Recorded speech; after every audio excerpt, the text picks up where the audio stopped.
दोस्तों नमस्कार।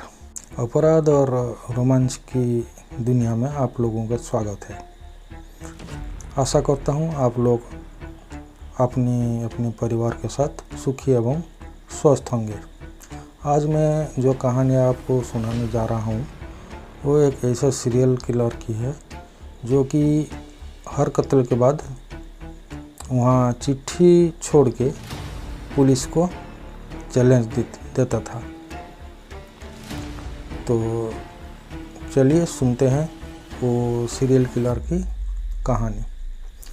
उसका नाम था चंद्रकांत झा, जो कि दिल्ली में 1998 से 2007 के बीच अपने सहयोगियों की मारने के लिए बदनाम था।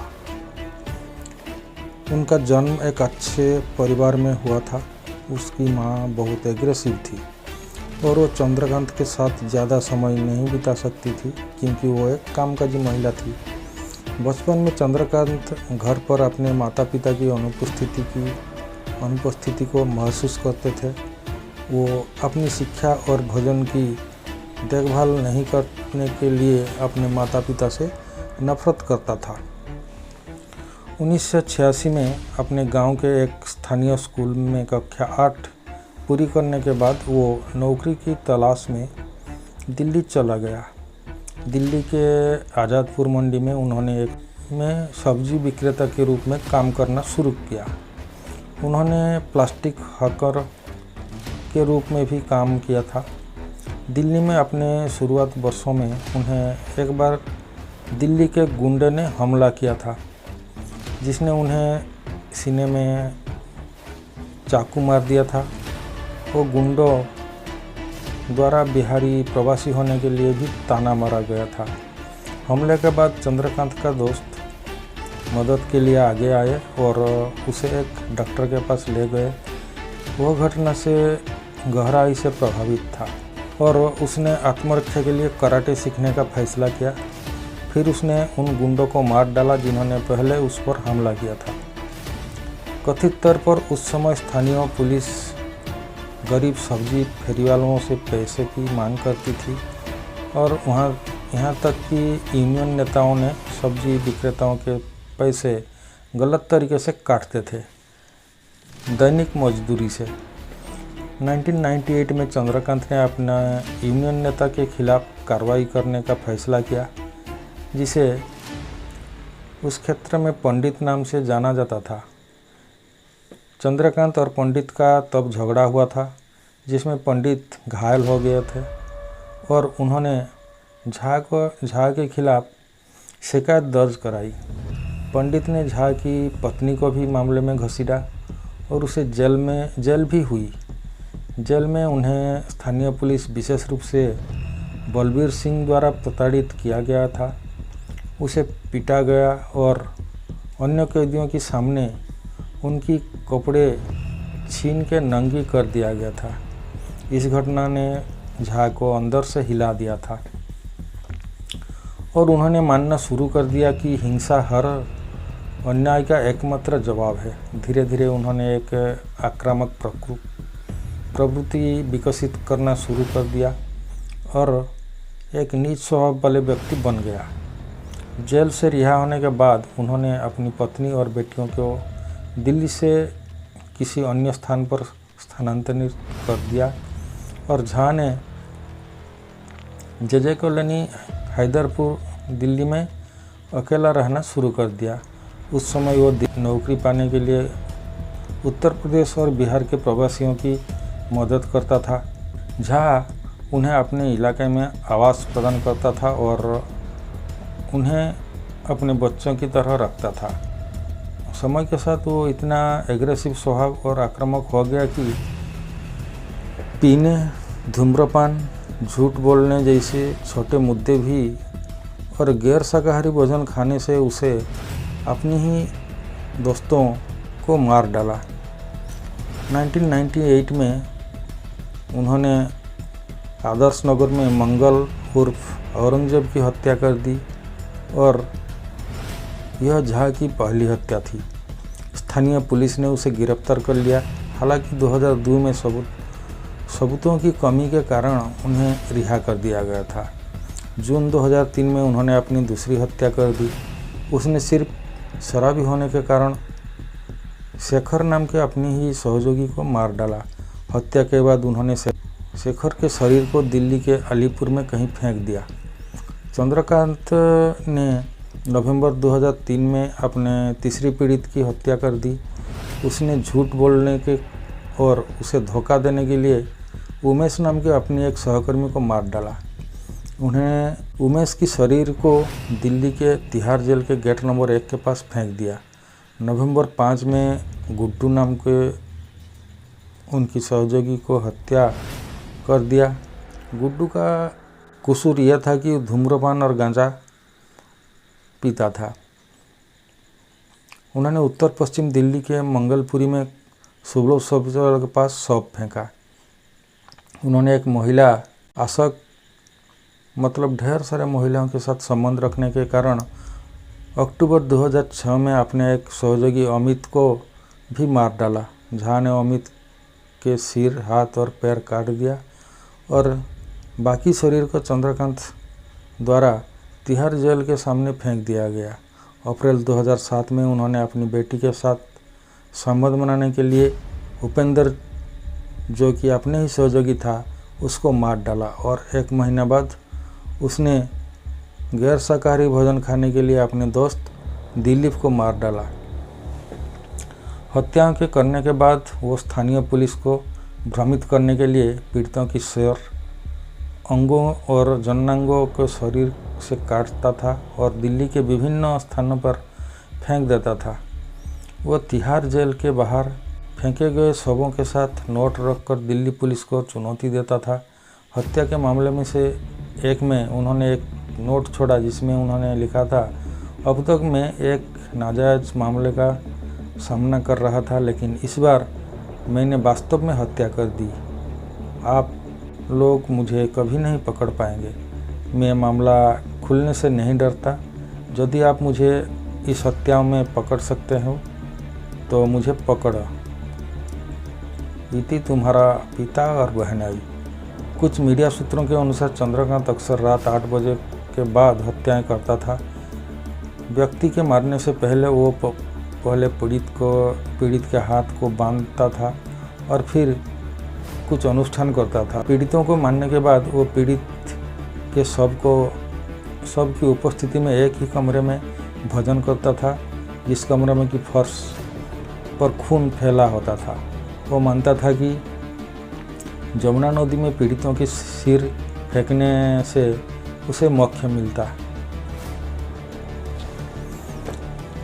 1998 से 2002 तक उन्होंने कई हत्या के मामले में कई बार गिरफ्तार किया गया, लेकिन सबूतों की कमी के कारण उन्हें हर बार रिहा किया गया था। फरवरी 2013 में उन्हें गिरफ्तार किया गया और 3 हत्या की दोषी पाया गया। उन पर 20,000 रुपये का जुर्माना लगाया गया और दिल्ली के रोहिणी कोर्ट ने उन्हें मौत की सज़ा सुनाई। गिरफ्तार होने पर उन्हें कहा कि उन्हें कोई पछतावा नहीं है। उन्होंने आगे कहा कि वो शव को काटने के मास्टर था। कथित तौर पर झा दिल्ली पुलिस से उन अपराधों के लिए दंडित करने का बदला ले रहा था जो उसने कभी किया ही नहीं था। 2016 में उनकी मौत की सज़ा को आजीवन कारावास में बदल दिया गया था। जब तिहाड़ जेल में कैद था, चंद्रकांत झा सुनवाई के लिए अदालत में जाते समय एक साक्षात्कार में जब दिल्ली पुलिस अधिकारियों से चंद्रकांत की गिरफ्तारी के बारे में पूछा गया तो उन्होंने कहा, झा के कुछ मनोवैज्ञानिक मुद्दे हैं जो उन्हें इस तरह के जघन्य अपराध के लिए प्रेरित करते हैं। झा की पहली गलती पुलिस को अपनी चौथी पीड़ितों के मतलब अमित की धड़ के 20 अक्टूबर को तिहाड़ के सामने छोड़ने के बाद एक पत्र भेजना था। झा ने पूर्व अतिरिक्त उपायुक्त मनीष अग्रवाल और हेड कांस्टेबल बलबीर सिंह को हत्या की होड़ में ले जाने के लिए मजबूर करने के लिए पत्र में दोषी ठहराया था। पत्र में झा ने नवंबर 2003 को एक हत्या करने और तिहाड़ के पास शव को डंप करने की बात स्वीकारी। इससे यह साबित हुआ कि वो नवंबर 2003 तक पहले से ही तिहाड़ से बाहर था। इसलिए हमें एक ऐसे व्यक्ति की तलाश करनी थी जो 2003 से पहले दर्ज किया गया था। अधिकारियों ने फिर से बोले। झा ने पिछले 20 अक्टूबर को शरीर को डंप करने के तुरंत बाद हरिनगर एसएचओ को बुलाकर एक गलती कर दी। हमने यह सुनिश्चित किया कि एसएचओ हत्यारे के साथ यथासंभव लंबे समय तक बात करें ताकि और अधिक सुराग मिले। बातचीत 7 मिनट तक चली।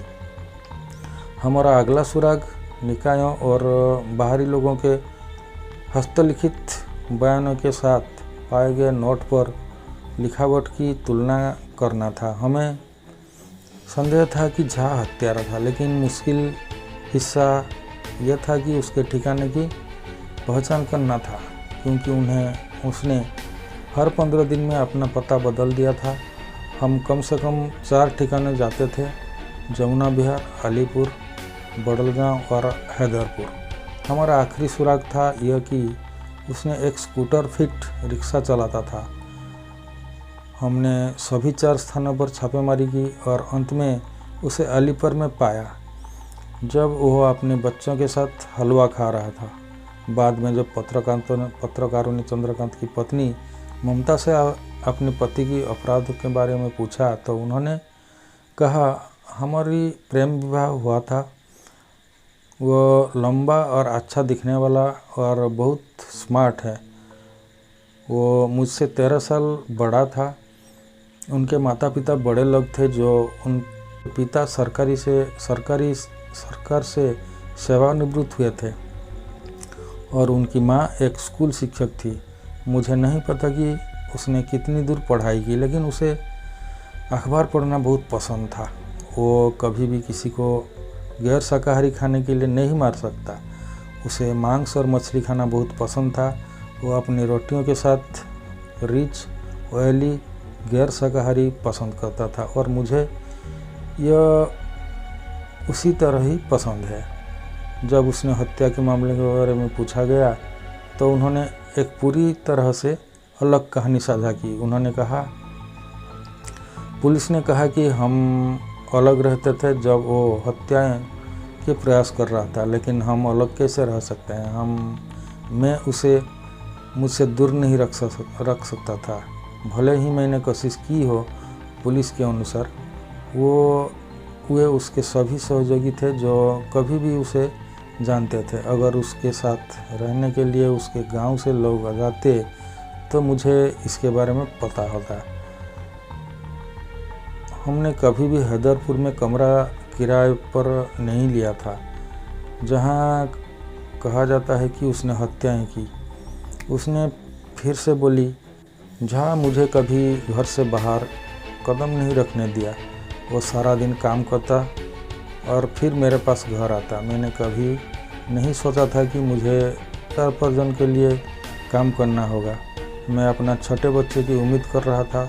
जब उसे 19 मई 2007 को दूसरी बार गिरफ्तार किया गया था, मैं हलवा बना रहा था। मेरे बच्चे खेल रहे थे और वो मुझे खाना बनाते हुए देख रहा था। मेरा पड़ोसियों ने मुझे बाद में बताया कि पुलिस के आने पर पूरी गली में भीड़ थी। पुलिस ने मेरे पति को उठाया, उसे एक कार में बिठाया और मुझे और मेरे बच्चों को दूसरे कार में बैठने के लिए मिला। हमें 4 दिनों के लिए एक ही पुलिस स्टेशन में अलग अलग लॉकअप में रखा गया था। मैंने ना खाना खाई थी, ना पानी पी थी। मैं बहुत डर गई थी। मेरे बच्चे रोते रहे। 4 दिन बाद घर आने के बाद मुझे गर्भपात हो गया।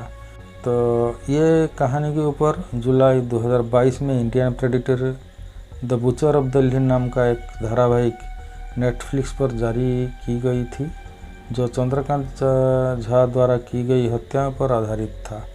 तो दोस्तों, यह था एक सीरियल किलर की कहानी जो कि बहुत सारे लोगों को हत्याएं की थी। Thank you. मेरे कहानी सुनने के लिए आप लोगों को बहुत बहुत धन्यवाद है। और मेरा एक रिक्वेस्ट है कि आप लोग प्लीज़ मेरा चैनल को सब्सक्राइब कर दीजिए ताकि मैं ऐसे कहानी आप लोगों तक पहुंचा सकूं।